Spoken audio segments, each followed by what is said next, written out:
கல்லட்டி மலைப்பாதையில் காட்டு யானைகள் சாலையின் நடுவே நின்றதால் போக்குவரத்து பாதிப்பு, வனத்துறை அறிவுறுத்தல்.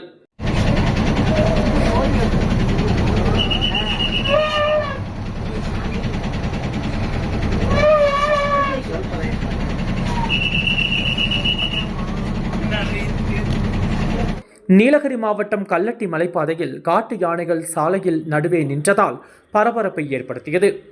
மாயார் பகுதியிலிருந்து உதகைக்கு சென்ற அரசு பேருந்து கல்லட்டி மலைப்பாதையில் 27வது கொண்டை ஊசி வளைவு அருகே சென்றபோது 2 காட்டு யானைகள் சாலையின் நடுவே நடந்து வந்தன. இதனை கண்ட பேருந்து ஓட்டுநர் உடனே பேருந்தை நிறுத்தினார். அந்த நேரத்தில் யானைகளில் ஒன்று பேருந்தை நோக்கி வந்து தலையாட்டியவாறு பேருந்தின் முன் நின்றது. சூழ்நிலையை சுதாரித்துக் கொண்ட ஓட்டுநர் உடனடியாக பேருந்தை பின்னோக்கி இயக்கினார். சில நிமிடங்கள் அங்கு நின்ற யானை பின்னர் மெதுவாக வனப்பகுதிக்குள் சென்றுவிட்டது. அதன் பின்னர் பேருந்து உதகையை நோக்கி பயணத்தை தொடர்ந்தது. இந்த சம்பவம் அந்த பேருந்தில் பயணம் செய்த ஒருவர் வீடியோவாக பதிவு செய்து சமூக வலைதளங்களில் பதிவிட்டுள்ளார்.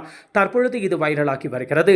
இது குறித்து வனத்துறை அதிகாரிகள் தெரிவிக்கையில், வனச்சாலைகளில் வனவிலங்குகள் சாலைகளை கடந்து மற்றொரு வனப்பகுதிக்குள் செல்வது வழக்கமான ஒன்றுதான். இந்த தருணங்களில் அவ்வழியில் செல்லும் வாகன ஓட்டிகள் வனவிலங்குகள் சாலையை கடக்க உதவ வேண்டும் மற்றும் வனவிலங்குகளை துன்புறுத்தும் வகையில் வாகனங்கள் இயக்குவதை தவிர்க்க வேண்டும் என்று அறிவுறுத்தியுள்ளனர்.